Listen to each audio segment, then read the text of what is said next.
Dans la suite de la discussion générale, la parole est à Madame Vanina Paoli-Gagin pour le groupe des Indépendants pour 5 minutes.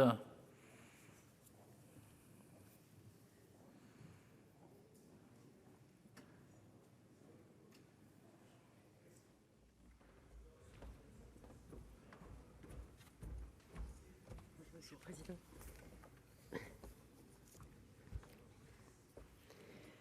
Monsieur le Président, Madame la secrétaire d'État, mes chers collègues, on reconnaît une bonne idée à ce qu'elle se ferait un chemin dans l'opinion publique. On reconnaît une bonne mesure à ce qu'elle arrive au bon moment dans le débat public. L'idée de faire contribuer les assureurs à la solidarité nationale peut ainsi être considérée comme une bonne idée.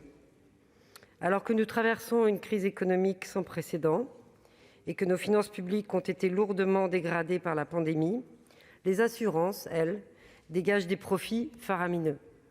Et pour cause, la sinistralité n'a jamais été aussi basse qu'en 2020 du fait des restrictions sanitaires. La mécanique qui s'en est suivie est désormais bien connue. La diminution des sinistres a entraîné une forte diminution des indemnisations, c'est-à-dire une forte baisse des coûts pour les entreprises, sans révision correspondante des polices d'assurance, générant ainsi une profitabilité exceptionnelle en ces temps difficiles. Car les temps sont difficiles, Madame la secrétaire d'État. Nous le savons tous ici, nous qui entretenons tous des liens forts avec les élus du terrain. Les Français ne comprennent pas que des entreprises tirent profit de cette situation catastrophique. Ils demandent de l'équité. C'est à cette logique qu'ont répondu les différentes propositions formulées depuis le début de la crise sanitaire. Et je crois utile de préciser qu'elles n'ont pas toutes été l'apanage d'un camp qui détiendrait le monopole du cœur. Dès le début du confinement, les sénateurs de tous bords ont relayé la sidération des entrepreneurs qui découvraient que leur contrat d'assurance ne couvrait pas le risque pandémique. La prise de conscience fut alors collective. La situation à laquelle nous faisons face ne rentre dans aucune case. Après le temps des questions au gouvernement, le temps des initiatives du Parlement, le Sénat a produit plusieurs propositions de loi, dont celle de mon collègue Jean-Pierre Decool, dont je tiens à saluer le travail, et qui visait à créer un mécanisme d'assurance des pertes d'exploitation liées à des menaces ou crises sanitaires graves. Le Sénat a finalement adopté la proposition de notre rapporteur général Jean-François Husson, qui redéfinit et coordonne le rôle des assureurs dans la solidarité nationale. Enfin, nous avons eu, lors de la première partie du budget pour 2021, de longs débats sur l'opportunité d'une contribution exceptionnelle sur les assurances, dont le produit viendrait gonfler les efforts déjà consentis volontairement. Je veux redire, Madame la secrétaire d'État, le soutien du groupe Les Indépendants à la proposition de la Commission votée par le Sénat. Notre groupe a même soutenu le doublement du taux de cette contribution, comme proposé par le président Delahaye.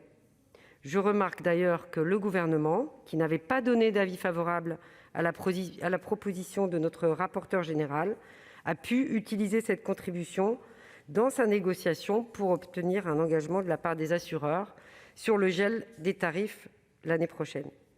Cette garantie est la bienvenue pour la cohésion du pays et le crédit en revient en partie au travail du Sénat. En résumé, mes chers collègues, le Sénat a été force de proposition depuis le début de la crise sanitaire. Nous avons proposé de réformer le cadre assurantiel afin de l'adapter de façon stable et pérenne à l'état d'urgence sanitaire. Nous avons aussi voté une contribution exceptionnelle, bornée dans le temps et calibrée sur la période du premier confinement. Aussi, je crains, mes chers collègues, que la proposition du groupe socialiste, qui institue un dispositif pérenne de contribution exceptionnelle, je n'avais pas vu, mais c'est un oxymore magnifique, n'arrive pas au bon moment. J'ignore si les auteurs de la proposition espèrent vraiment qu'elle puisse être adoptée d'ici la fin de l'année. Je crains surtout qu'il ne soit pas opportun de doter notre arsenal fiscal d'une nouvelle arme dans cette négociation. C'est pourquoi notre groupe des Indépendants votera contre cette proposition de loi. Merci. Merci, chers collègues. Dans la suite de la discussion,